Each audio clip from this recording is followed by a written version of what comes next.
but black. Fuck around and put motherfuckers' heads in the bag like I was slack. Cause these stupid motherfuckers really don't get the message. This the best little wrestling podcast in Texas. Motherfuckers. Check them off like a wish list. Welcome to the best little wrestling podcast in Texas. And this is our weekly Roundup Super Show. Yeah. For September 12th, 2021. We had some technical difficulties.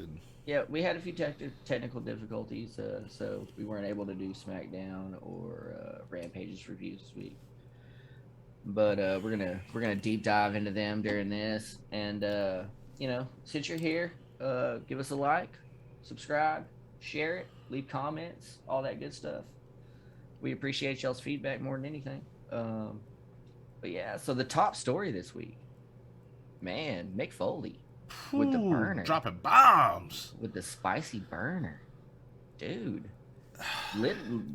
The guy just came out and told the world that WWE basically sucks.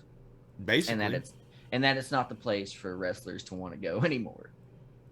And of course, WWE is not happy about all of this. Well, no.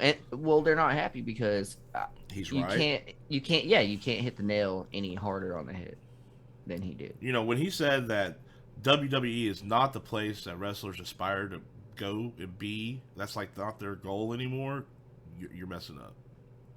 Bro, when check this out. So it's been, 2-3 weeks now since WWE made the announcement that they weren't going to hire independent wrestlers anymore, right?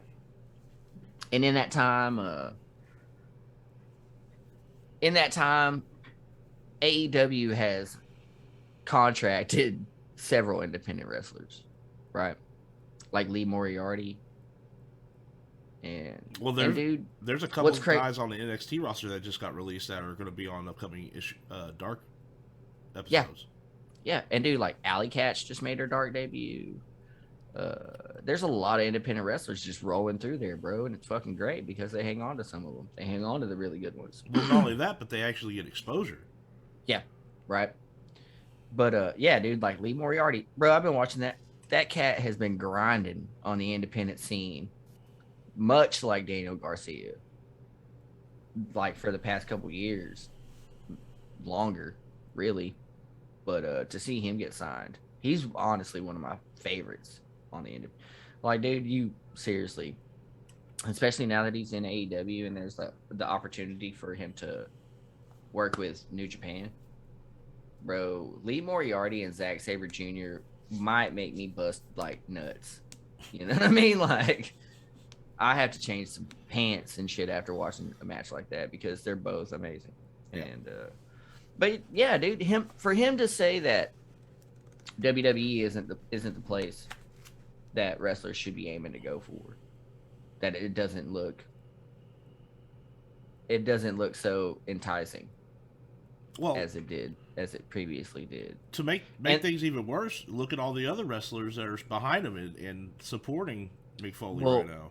What's crazy is how fast there was such a fundamental shift in the thought of it all, right?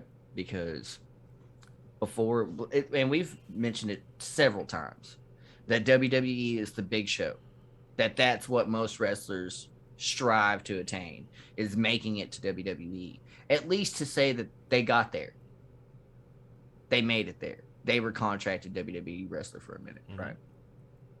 But now not so much.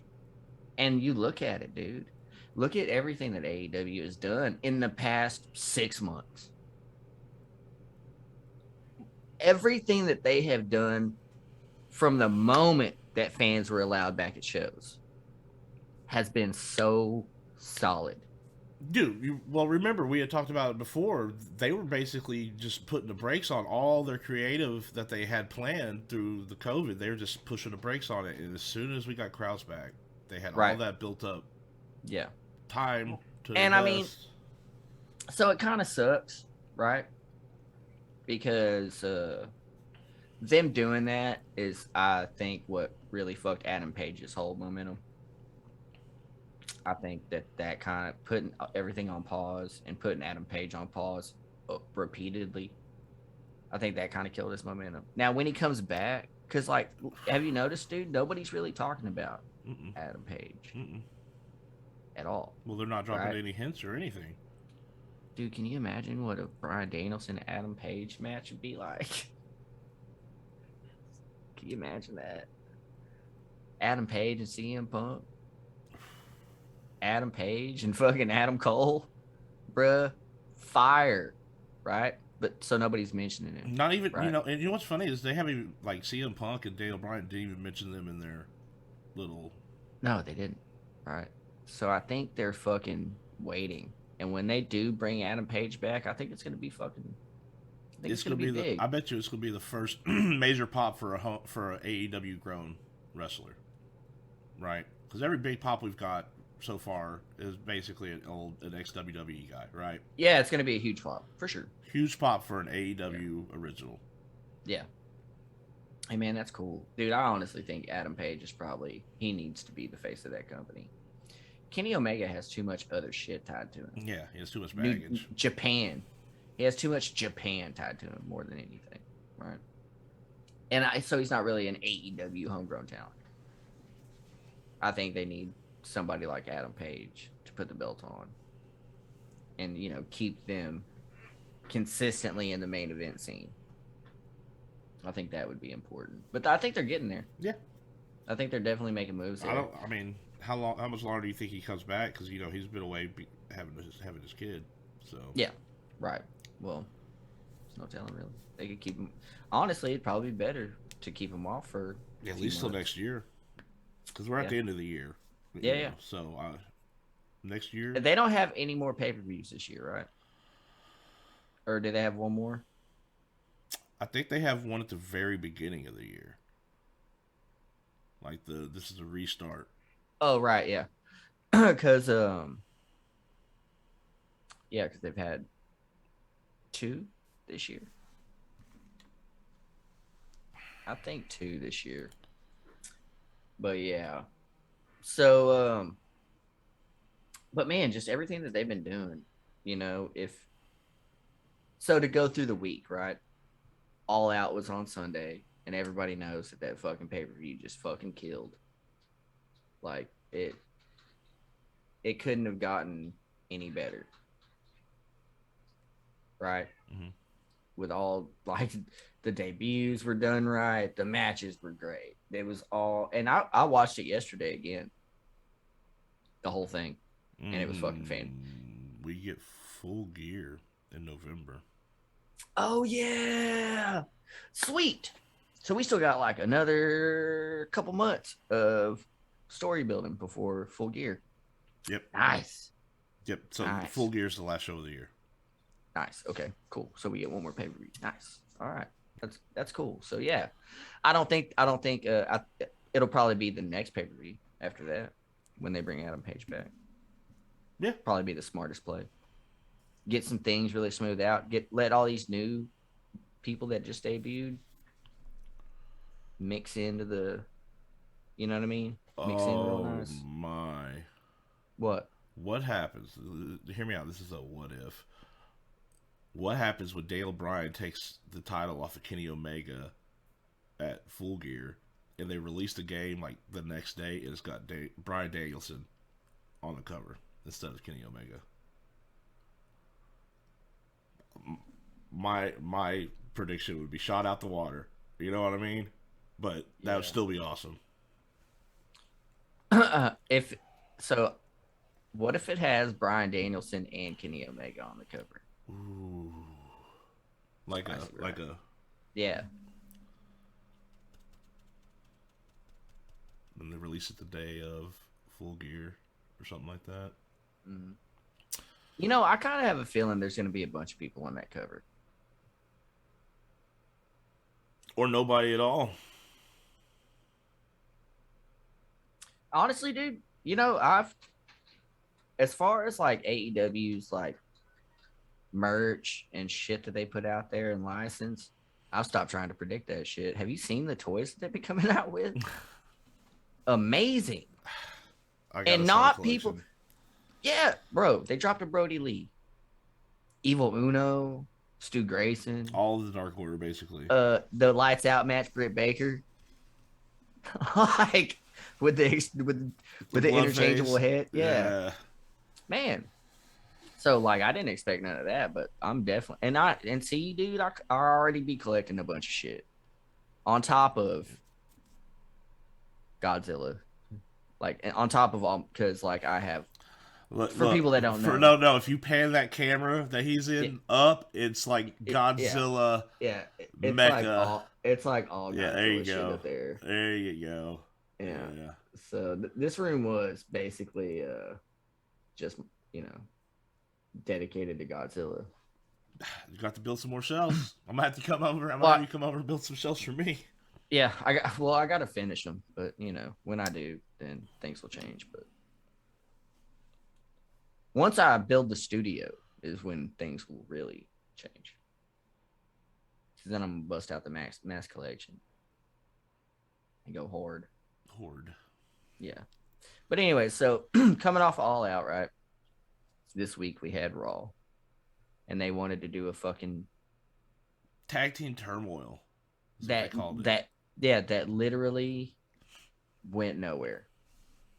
It got us to Bobby Lashley and MVP versus Randy Orton. Oh, and check this out. So Randy Orton and Bobby Lashley have been booked for Extreme Rules. Mm-hmm. Okay. Yep. It's also happening tomorrow. Wait. Yeah. Yeah. No. Yeah. So they advertised it earlier. So wait, are they doing the actual match tomorrow, or just a Bobby Lashley, Randy Orton match? No, they're doing it for the Universal. And they're or for the Raw title. Raw Championship. Yeah, for the title. Mm-hmm. And they're doing it at. Or are they just doing the tag match? No. No. So I think, man, I don't know, dude. And honestly, does it even matter what they fucking advertise? Because for 2 weeks in a row, they advertised a bunch of matches that we didn't get. Look, when I found out that on SmackDown they cut Zelina Vega's thing, what the fuck? What the fuck, man? Did you see her ring gear that she had done? Man, that shit was fresh. Yeah. And if for the day and the event and how important it is to her, and then to cut her match, right? Because she lost her dad in the 9/11 thing, right? Yep. Yeah, that sucks. And man, honestly, they should have. See, dude, that's just the way WWE be doing. Like, there's such a huge difference. AEW, when you go to your hometown, they're like, "Fuck yeah, go out there and kick it with your people." Yeah. Well, hell, you know what I mean? Put over Brian Pillman Jr. all week. Yeah, Cincinnati, bro, Cincinnati boy. They put that dude over, and like the little thing at the end of Rampage with him and John Moxley coming out because they're both from Cincinnati. Yeah. So but notice they didn't really. Yeah, John Moxley had the Mio Suzuki match. Yeah. And put him over there, but they didn't really put John Moxley over as the hometown guy. That was more about Brian Pillman. Yeah, right. So, but then you turn the channel and you look at fucking WWE, and they're literally, you're losing in your hometown. You might get somebody's ass rubbed in your face. There's no telling the level of embarrassment that WWE will go to fuck you up in your hometown, in your own hometown. And that to me is just like wild. It's like, why can't you let these people have anything? You've already shit on them creatively. You've stifled their character. You've scripted every fucking word they speak. Let these motherfuckers have a moment to shine in front of their hometown. Oh, no. Stink face? Cool. All right, neat. Why did she only do that once? Because, bro, they're just throwing shit at the wall. Like, creative is just like, fuck. What do we got today? Y'all remember that guy, Rikishi? He used to do that stink face thing. Who do we got with an ass like that? Nia Jax, we ain't got nothing for her tonight. Have her do it. None of it makes sense, dude. None of it. It's Raw. Nothing on Raw makes sense. None of it. And bro, like I've been such a fucking fan of Raw and wrestling for so long now, and just to see what it's fucking become is, it's heartbreaking, dude. It really is, because I don't want to fucking watch it anymore. It's upsetting. Yeah. I'm ready for fucking AEW to put on some 2-hour program on a Monday during it. That way I ain't gotta fuck with it anymore. Yeah, Straight up. because when that time comes, we'll be like, look, we're doing this. We're not doing this no more. Yeah, bro, I'm ready for them to go to war so I can fucking pick a side. Honestly. Because at this point, WWE's got SmackDown. SmackDown was great this week. Yeah. I mean, Short of the Zelina Vega part. Yeah, other than them cutting Zelina Vega's shit. The contract I wonder what signing. it did. I wonder what it was that ran long. Yeah. Oh, yeah, no, I don't give a fuck about any of the Becky Lynch shit. Yeah. At all. I do not. Entire women's division is... Yeah, I don't give a fuck about that women's division. And that sucks. Because there's a bunch of great women in that women's division that deserve a lot more than they've been getting. Because look, dude, you're shitting on 2 rosters of women. 2 complete rosters of women. You're shitting all over them just to get us to a Becky and Charlotte rematch. That is it. It's the whole reason for all of this. Everything that they've done the past few months has been leading up to a Becky and Charlotte rematch. Because for some reason in Vince McMahon's mind, they are the new Rock and Stone Cold. And they are not. Mm-mm. Regardless of what any fucking casual fan says. Nobody gives that much of a fuck about Charlotte and Becky. And like, dude, they've had their moment. They made history, set records, been the first to main event Raw, you know what I mean? Like, they've all had their time to shine, bro. Like, it's time to let fucking Rhea Ripley and Bianca Belair. Do you know how fucking amazing that match would be at Survivor Series instead of this whole Charlotte Flair bullshit, bro? Ridiculous. And like, I can't. Just can't even. I'm flat. Yeah, I'm white girl in heart. I just can't even. Can't even.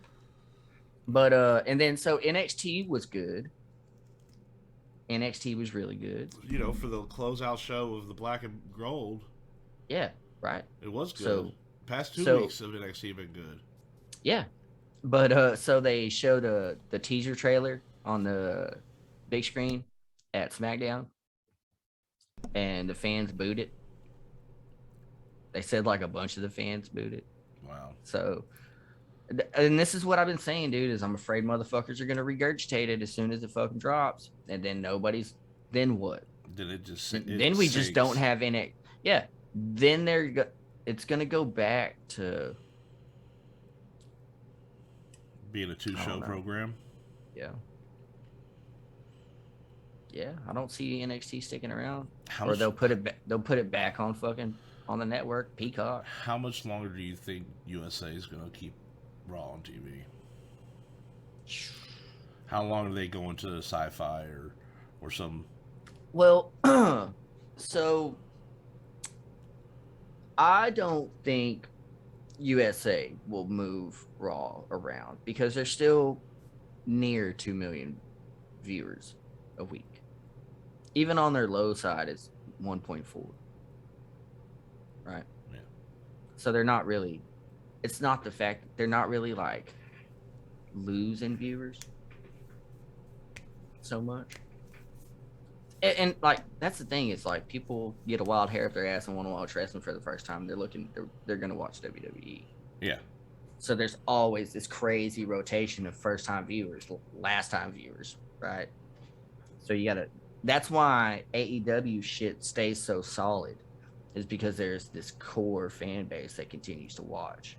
The variations are just casuals, you know what I mean? I think a million of them are other wrestler podcasters. Yeah, basically. That's the only people watch is people that have to watch it. Yeah, yeah, yeah. Most of the fans are dudes that have wrestling podcasts. Yeah, probably. Probably. But I mean, I don't know. Man, enough about WWE. Let's talk about some good stuff. I'm ready to get cheered up. What about Yeah, you? Dynamite was really good. Dynamite was banger. Dude, Rampage was all right. the only thing I didn't like about, well, yeah, Rampage was all right. It sucked that it was pre-recorded, that I already knew what was going to happen and shit. Yeah. Like the Andrade and Pac match was good, but the finish was. But they opened it up for Ric Flair to come. Yeah, that's cool and all. So this will be Andrade's what, fifth manager, fourth manager, Third. But third? Are you sure? well, we first had Vicky Guerrero, then we had Chavo Guerrero, and now we'll have. And now we're gonna have. Flair. Okay, so this is gonna be his third manager moving into his third match. Yeah. Because he's only had. Dude, I don't know why they never explained what happened to Vicky. They never really explained why we just switched to Chavo. Did they? Doesn't matter. I mean, it doesn't. I mean, it does, right? Like we never got an explanation. They didn't. I don't know. There's probably some web series we missed somewhere that talks about it. But yeah, because Vicky Guerrero's with Nyla Rose now. Well, yeah, she was with Nyla Rose before, though. Right. She's been with her for a while. So you know what really sucks for me about Dynamite? The worst part was the Malachi Black and Dustin Rhodes match. I went back and watched that match a couple times. Bro, this is not good. It was pretty botchy. Yeah, I saw it was really clunky. Did you see Dustin hit the power slam? Yeah. With nobody? Bruh. Like, is it that much? Like, you can't stop yourself? It was wild. It was wild. But, I mean, other than that, dude, Dynamite was great. Like, we had some great matches. Let's see what. Oh, yeah, so we got Cody Rhodes and Malachi Black. Man, fuck, dude. Cody's gonna come bury Malachi Black. I hope not.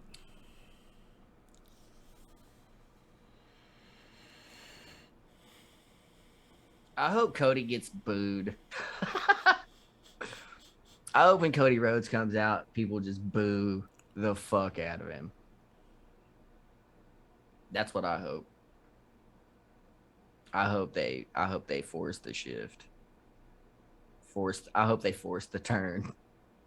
Because really, he should have been a heel this whole time. I don't know why they've been trying to make him this god awful fucking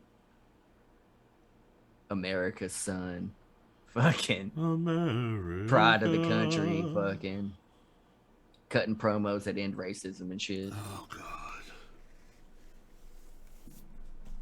god. Ugh.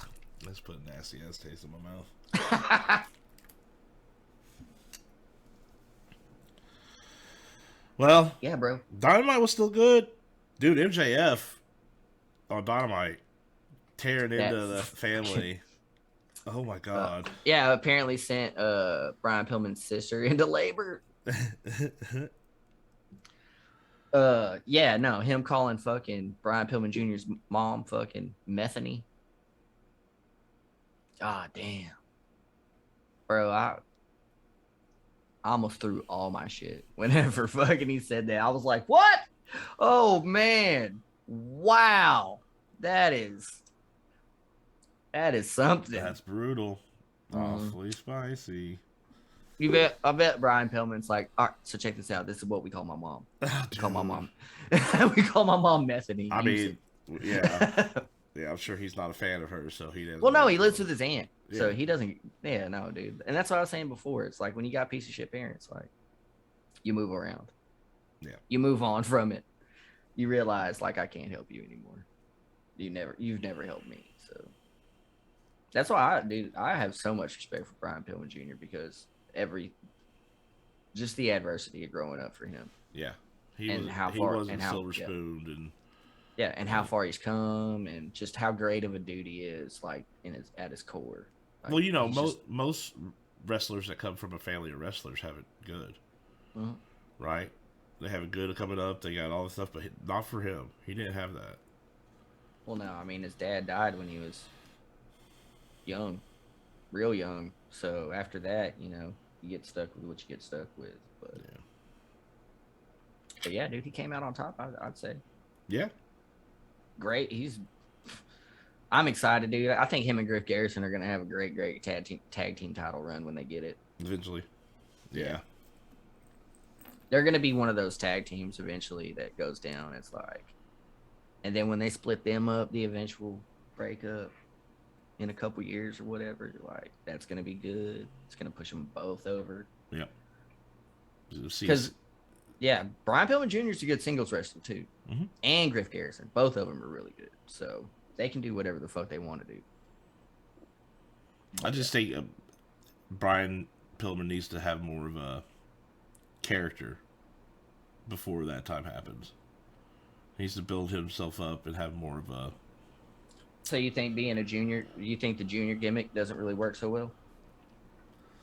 No, I'm not saying that. Do you just think there's like no longevity, or that you can't really build off of it?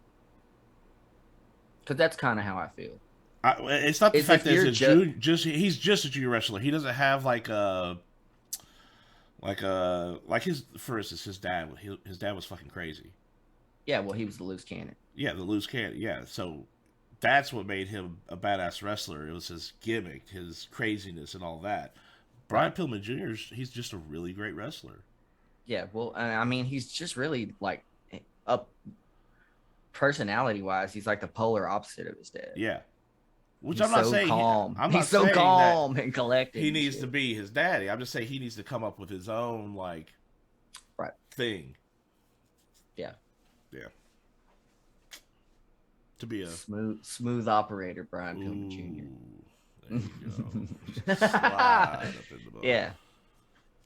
Like have him do the Lionel Richie album cover for his entrance video and shit. That's how you know it's fire. Yeah. Oh man. Adam Cole's in this bitch. Yeah, Adam Cole showed up. Fucking kicked Tony Schiavone out the fucking ring. I know you talked to my girlfriend. Get out, nerd. I was like, why did he call him a nerd twice? That's unnecessary. He called him far more than twice. Well, yeah, nerd. I was like, fuck. Bro, you stream video games on the regular. How dare you be calling other motherfuckers a nerd? Fuck out of here with that shit. No. Damn, now I want to get on his stream and just go in there and be like, look at this nerd. Streaming video games. Yeah, nerd. Fucking nerd. Nerd. How dare you talk to Mr. Schiavone like that? Bro. Isn't it weird that his name's fucking Schiavone? But back in the day, they were like, fuck, people can't say that, bro. We're just calling you Schiavone. Yeah. So, yeah, Dark Order's having problems. They are imploding. Have you been watching this shit on Twitter? Yeah. Evil Uno is falling apart. Yeah. He's not having a good time with any of this. I think what? I think maybe they're setting it up for somebody to come in and rally the troops. It would be really cool if Bray Wyatt was the one to come in and rally him. That's what I'm saying. You know, when we first started talking about Bray Wyatt being at AEW, we were against him coming in and being the leader of the Dark Order. But now that the Dark Order's in shambles... Well, and then also, like, how close he was with Brody Lee. Yeah. They could really do something cool with that. You know what I mean? It gives opportunity for Eric Rowan to come back and do a spot once or twice. Man, dude, they really need to just...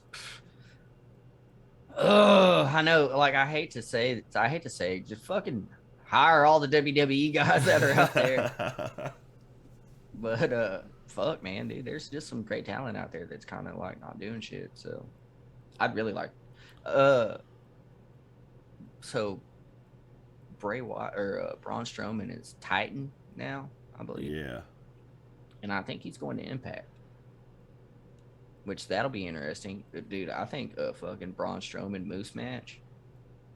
Moose would fuck Braun Strowman up in real life. And also, Moose will outwork that dude all fucking day in the ring. I think it'll be a good match, but I think it'll be Moose carrying Braun Strowman through that fucking match.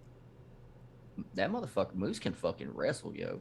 Yeah. He's gotten really fucking good over the pandemic. I don't know what happened. Man, over the pandemic, a lot of people. But for just as many people that got their stuff together, a lot of people lost their stuff too. Well, what's crazy is how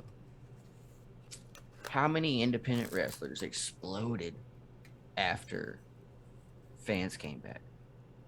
Just a fucking explosion, dude. Well, it's because they got to sit at home and social media and promote their shit, and that's all they were doing. Yeah. Dude, I'm so impressed. I think that's why more and more I find myself watching like IWTV all the fucking time. Is because you never know what match you're gonna catch. You never know like the future of wrestling is happening every day. Yeah. And it's like I don't want to miss it anymore. Like I've gone back now and I've watched a bunch of Daniel Garcia's matches because I wasn't too familiar with him when he came in. Right? And I've gone back and I'm like, that kid deserves a fucking rocket pack strapped to his back.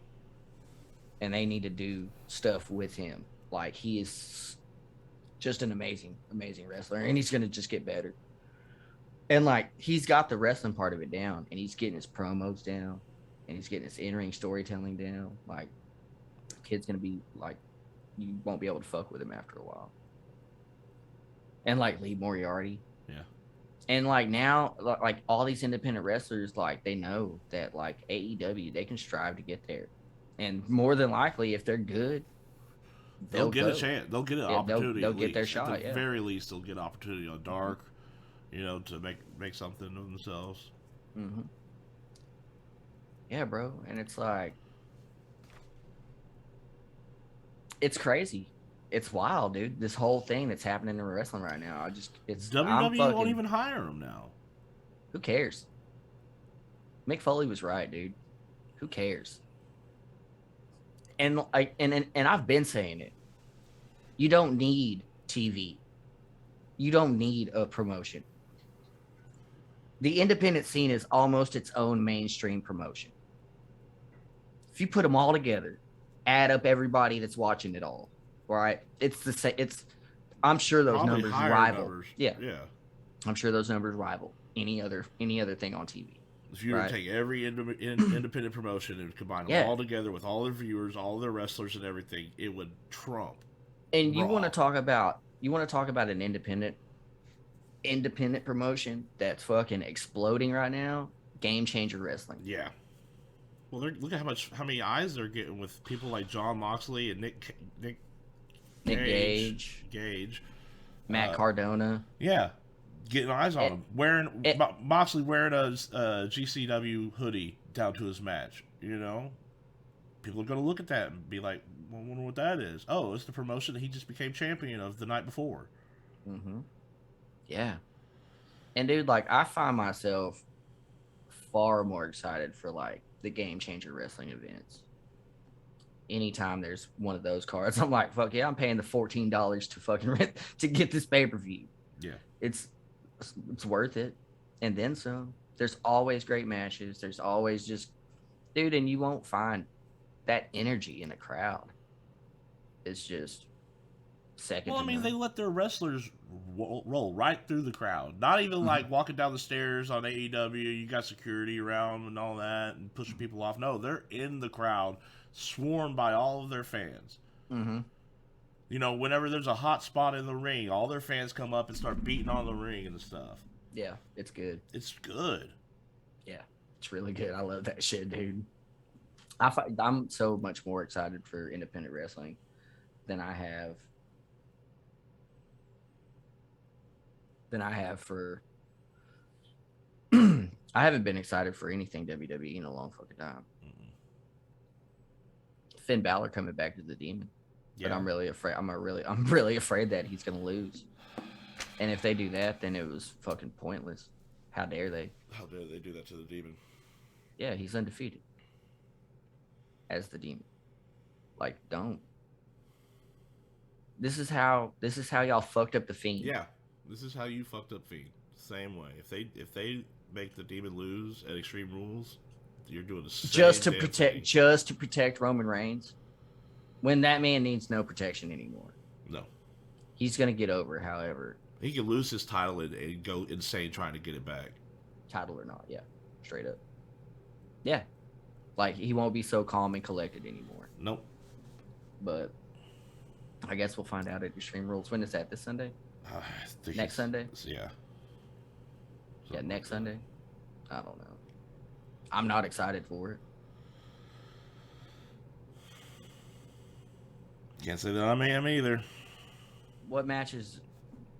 I mean Roman Reigns and the Demon. Yeah. And then Randy Orton and Bobby Lashley. Don't want to see it. When we should actually be having, like, I don't know, Bobby Lashley and somebody else, and then Randy Orton and RK Bro versus the New Day. That tag team shit was fucking garbage, dude. The New Day carried the entire episode of Raw to lose to AJ Styles and Omos. For them to lose to Bobby Lashley and fucking MVP. How garbage. Yeah. And I mean, and then Vince McMahon wasn't even there. So it was Bruce Pritchard that ran that whole ass shit. So that was equally bad. I'm not even worried about WWE anymore. I just don't get it. How can you miss the mark so incredibly bad on Monday and then nail it on Friday? Bro, Edge and Seth Rollins was fucking banging. Yeah, let's run through Friday because we missed it. So let's go ahead and get this out of the way and let's run through SmackDown and Rampage real quick. Okay. SmackDown, we started with the 9/11 memorial because it's their 9/11 show. Yeah, because SmackDown hadn't been running long whenever 9/11 happened. Mm-mm. It had only been on a couple months or something at that time, I think. Yeah. And then they were the first. They were the first people to have a show right after 9/11. Yep. I remember watching it on my back porch. Yeah, I remember watching it. It's good. And then we rolled into Roman Reigns and the Bloodline coming out. And Brock Lesnar, yeah. He came out and fucked up the Usos. And then he came out and said, "Why didn't you tell him I was going to be there? SummerSlam, Paul." Yeah. And later on, he didn't deny it either, which is, I guess. Dude, I'm telling you, that whole Brock Lesnar, Roman Reigns, Paul Heyman shit, that's probably the hottest thing in WWE right now. That's what I'm looking forward to seeing all the time. Throw Big E with the briefcase. Yeah, it's great, dude. Just throw that little bit of paranoia in there. It's nice. I like what they're doing to Paul Heyman. It's great. Yeah. And then we had a 10-man tag after that with Sami Zayn, Otis, Apollo Crews, Robert Roode, and Ziggler versus King and Boogs, Big E, and both the Mysterios. Yeah, I think I checked out mentally during this. Yeah. Big E got the win. Yeah, I just wasn't into it. Contract signing, bleh. I wasn't into that either. Becky Lynch and that goddamn fur coat. I don't fucking care about contract signings anymore. How do you force a heel turn? Put him in a fur coat so Peta gets pissed. Yeah, pretty much. I mean, that's it. Like,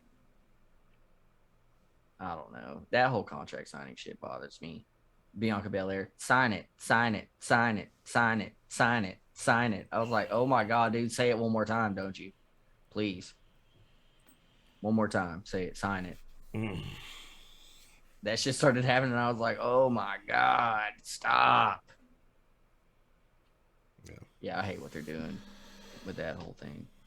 Paul, then we had Paul a little backstage with Paul, old Paulie, saying that we'll get an update on whether Roman Reigns will face Brock Lesnar after the Usos match. And then, I like how frustrated he's getting with Kayla Braxton too. Yeah, she just showed up. And he's like, "Oh my God, you're everywhere." Yeah, well, they were a lot him and her tonight, that night, you know. Yeah. And then Yeah, Big E was there taunting with the briefcase. His just whole his crazy little, it's so good. Yeah. Then we rolled into Edge and Rollins 2. Man, that was a really good match. So Seth Rollins is now just using anybody's moves that are loosely related to Edge. Right. He hit him with the fucking glam slam twice. The first time, I think he just was meant to hit him with it once, but the first one they both kind of botched it a little bit. Because I'm sure it's odd for them to do, right? But they botched the first one a little bit. But they played it off really well because he picked him up and did it again. And that one looked really good. Yeah. But, yeah, and then, like, he hit him with a spear and all kinds of shit. Well, he hit him with the curb stomp at the end, and they came and stretchered him out, so... Kayfabe, obviously. Obviously it's this right. kayfabe. But he's like, at the end, he's like, I don't know how to feel. Yeah. Because everybody's like, what have you done, Seth? And then he's like, he's emotionless. He doesn't know how to feel about it, so I'm wondering what they're going with this. I don't know. You had said something. I don't know. You had said something about them teaming up after all this. Yes. Think that might be where we're going? I think not anytime soon. Edge still has a pretty lengthy contract, I believe. So I think we got some time. And I think this Edge Seth Rollins thing is going to play out until after Survivor Series. I imagine they might push this to WrestleMania. Totally. That's a long haul. Not really. It's like 6 months. Oh, yeah. We're at the end of the year already. 2021 going by quick. Fuck, dude. You ain't lying. I mean, after a long-ass 2020, you know. Yeah. So, I mean, I think they could stretch it out a little bit and run with it. They've been having some great matches, and all their, like, backstage segments, all the video packages, all the promos, like, it's all just been good. So I don't really, I think we assumed, right, that SummerSlam was the payoff, right? Yeah. For that whole storyline, and they kept it going, right? Yeah. So I think there's gonna be a lot more to it, which is cool because it's a good feud. Yeah, and they're actually telling a good story with it. Yeah. So I was saying, like, dude, Bret Hart and Stone Cold, that shit lasted, I don't know, fucking year and a half, 2 years, something. A long time they were at each other. So there's no reason for them to not stretch it out because it's good television. Yeah.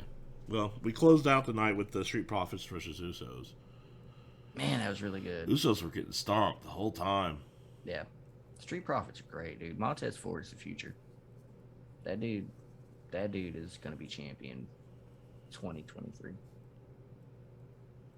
Straight up. I'm calling. You heard it here first, folks. I've been saying that. I've been saying Montez Ford. He's just so good. And Dawkins has gotten a lot better. When they first started in NXT, I was like, wow, why? Interesting. Because he wasn't quick. No. And dude, he's gotten so much. He's really started utilizing his size with his speed and hitting a lot of those like football moves and shit. Right? Like shoulder tackles and shit. Yeah. So I like how he's really like honed his style to fit him, and it looks great and it works great for him, and I'm really impressed. At first I wasn't impressed with them as a tag team. I always thought Montez Ford was super great, and then Dawkins was there. But now it's like when Dawkins gets the fucking hot tag and clears the ring, it looks good, makes sense. Yeah. And you're like, fuck yeah. Let that big boy in there. Fucks people up. So No. I'm enjoying them a lot better. But I mean, it sucked that they didn't get the win. Because Yeah. wasn't it for the titles? Yeah. Yeah. And then Roman Reigns came in and choked out Montez Ford for the DQ. Yeah. Yeah, and then Finn Balor came out? No, the Demon came out. Oh, yeah. Well, okay, my bad. Sorry. The Demon came out. Which was awesome. Yeah. Yeah, dude. I'm excited. I think they are going to have one hell of a match. Nonetheless, no matter what, win or lose, it's going to be a badass match. Right. So, I've been thinking about this for a while.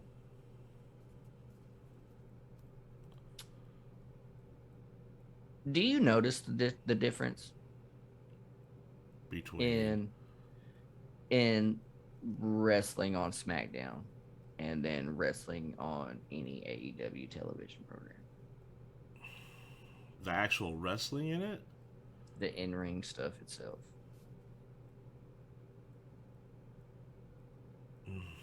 No, not anything comes to mind off the top of my head.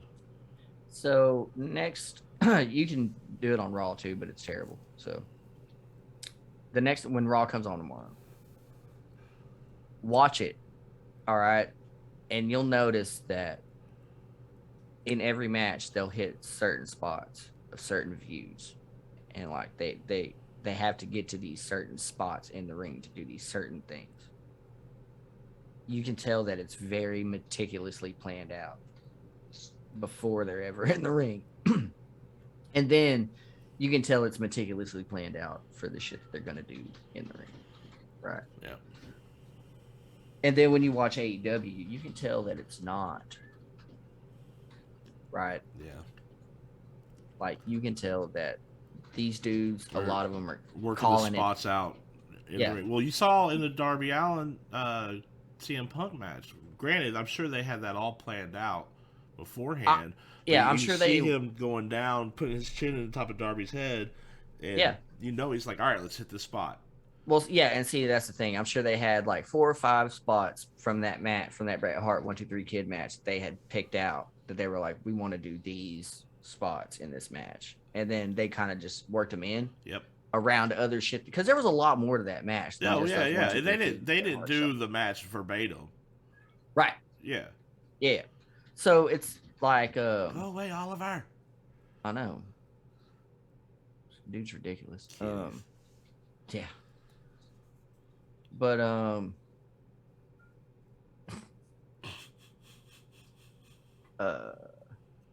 it's you can just tell that they are a lot looser with.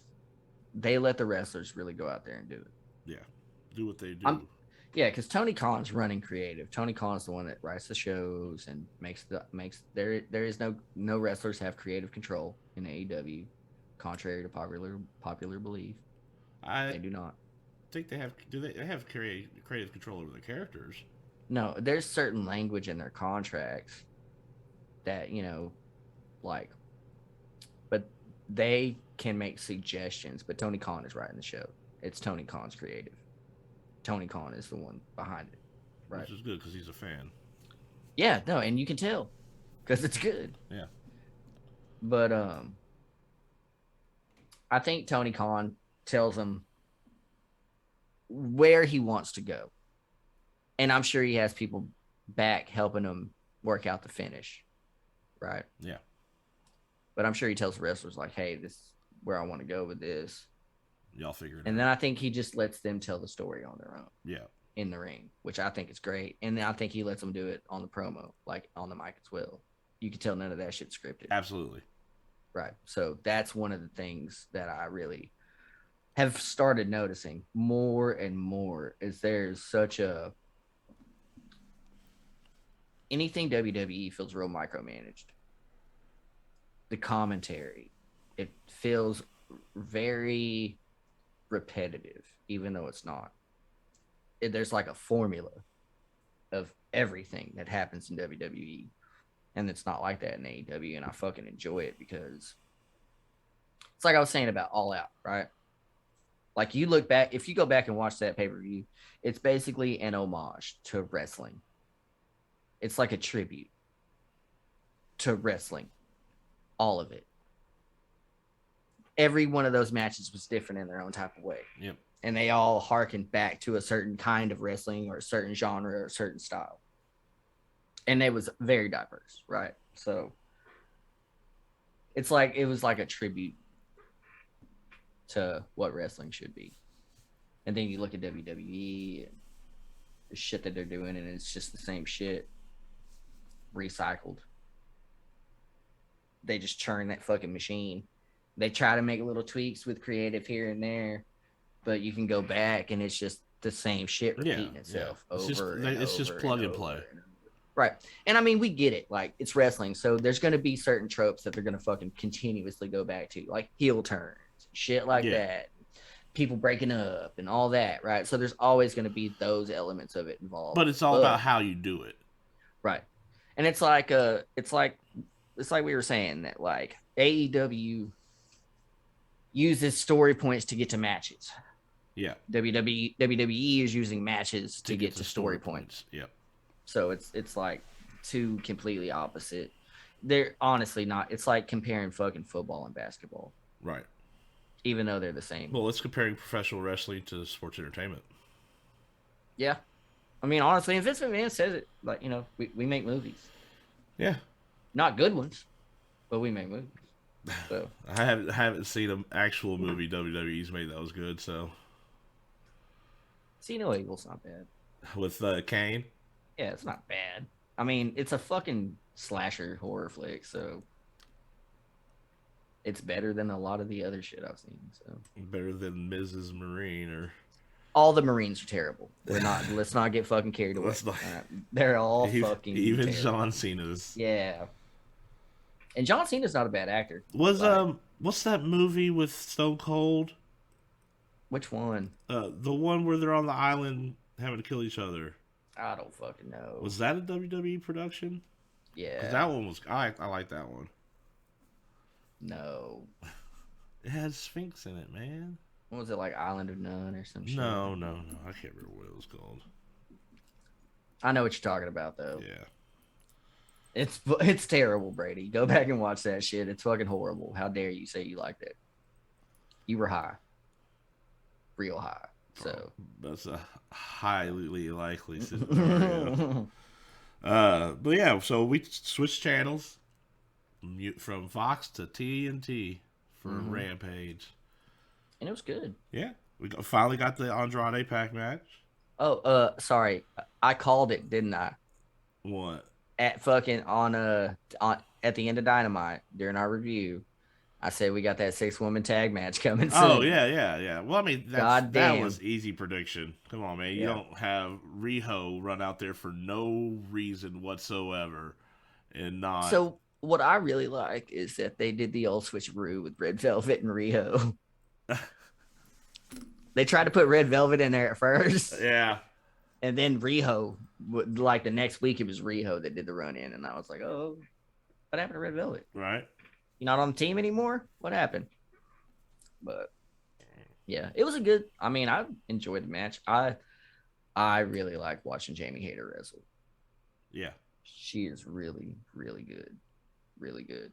And her and Ruby Soho, just great stuff, man. I'm really excited for what's happening in their women's division. It's finally getting some oomph behind it. Think about what we were saying, not even 2-3 months ago. About their I was depressed about their women's division. And we've been sitting here talking the whole time, like as soon as Ruby Soho comes in, it's going to start things off. It's going to kick off an awesome-ass women's division. And honestly, here we are. Man, I think Jamie Hayter kind of kicked it off. The matches started getting really good when Jamie Hayter showed up. They were getting there. Because, I mean, you go back and you think about it, all the good matches it's Thunder Rosa and Britt Baker. Yeah. And, dude, I'm not taking anything away from Britt Baker. She's gotten really good. You can tell she's really working on her in-ring stuff because she's gotten a lot better. Oh, yeah. And her style is really nice. Yeah. Like, she's figured out the kind of style of wrestling that she wants to do. And, like, I like all the little transitions that she does into her finisher now, the lockjaw or whatever. Shit's great. So, I was impressed with it. Yeah. What else? We got Adam Cole and Bryan Danielson promo. Mm-hmm. Oh, wait, no. Darby and Sting in ring interview. That was weird. It Were they just was. calling out Tully Blanchard? Yeah. Like, I don't get it, dude. Are we going to have a Sting and Tully Blanchard match? Because I don't want that. I don't either, but I think that's where we're going. I don't want that. Man. I don't want that. That's the last thing I fucking want. Yeah. No. Not at all. But we closed the night out with Max Caster and Brian Pillman Jr. And then Brian Pillman Jr. does his daddy's move off the top rope, the flying or offline clothesline. Yeah. Right? It's good. Picks up the win. You could tell people weren't expecting that to finish it. Yeah. Like, you could tell the crowd was like, oh, what? Oh, wow, that was it? There was, like, a scattering of motherfuckers that knew what he did. That knew that was his... Right, that was his dad's finish. Yeah. Yeah. So, I think he's going to have to use it more. Yeah. They'll have to mention it more on commentary so fans know this was his dad's move and all of that. Because they said it on the commentary, but fans in the crowd can't hear that, Yeah. So, but yeah, so Max Caster and his tag team partner Anthony Bowens attacked Brian Pillman afterwards, and Jon Moxley ran out. Yep. Cincinnati boys. Yeah, the Cincinnati boys cleared the ring, and then they had a little celebration. Yep. It was nice. I liked it. I thought it was really good Rampage. I thought AEW killed it this week. Off their the fallout from All Out, they produced some good stuff. And they've got big shows coming up. And nothing was repetitive. It's all fresh. We're moving on to new storylines. Yeah, that's what I like. They're moving on, so that's cool. I like this whole Brian Pillman Jr. MJF thing that they're doing. I don't really like the whole Tully Blanchard thing. Yeah, but maybe that'll just be a one-off kind of thing, and we'll get past it. But other than that, dude, I'm fucking super excited for everything that's been happening. I'm hoping to see Alley Catch on the big shows. Yeah, because you're now that she's made her dark. Yeah, now that she's made, I'm gonna have to watch Dark now, right? You know that. Yeah. I'm fucked. I'm gonna have to watch Dark and Elevation just so. Well, luckily they're only like an hour long. Yeah. I know commercials. Yeah, right. I know they're not long. So. And most of the time, it's if it's well, Dark drops at 6, so I can watch it before Raw. Yeah. I can watch that shit while I'm cooking. I can watch it while I'm cooking dinner and shit. Yeah. Well, and there's no story, so it's mostly just matches. Not only that, but if it's a established wrestler versus a jobber, who's gonna win, so you can kind of just like fast forward through it a little bit. Yeah. Yeah. But yeah, I'm super excited for everything AEW's doing. I'm excited for some stuff that's happening on SmackDown. I'm excited for all the shit that GCW's got coming up. And every other independent promotion. That's what I'm saying. I'm excited for what we got coming up here. Oh yeah, Pele Pro. And we got some big things coming out of that too. We're gonna be dropping some banger content. Yeah, I can't wait, dude. I'm excited because it's on the hush hush right now, but yeah, y'all stay tuned because it's gonna be a new day. Yeah. Yep, it's gonna be really good. I'm excited for that. That's this weekend, isn't it? I think so. Yeah. Yeah. 6 days. Really good.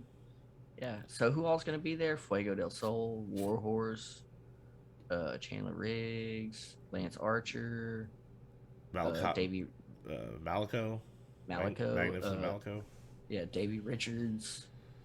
There's a bunch. Will Allday. Will Allday. Yeah, there's a bunch of people on that card. It's gonna be really, really good. Yeah, I'm excited. We'll be there front row. Front row. That's gonna be dope. Hopefully, some of y'all can meet us out there if y'all go. That'd be dope. Any of our local fans. Yeah. Well, we're actually gonna record a little podcast. We're gonna do our weekly roundup there. Yeah. So it'll probably be a short weekly roundup next week. a little quick breeze through. But we have a whole bunch of other stuff that's going to take place that'll make up for it. I promise you that. Yep. Absolutely. So, how'd you feel about this week, Brady? I feel great for AEW, and then I feel horrible for WWE. They're not making it any better for themselves. No, they're not. And they're not bringing the bar back together. They're just steadily drifting apart, right? And it doesn't. I don't feel that they're doing anything to stop it.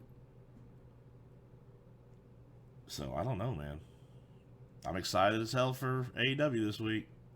You know what I hope happens one day?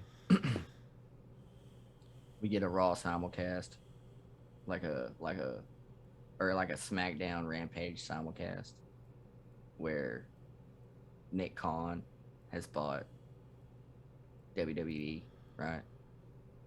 But then we get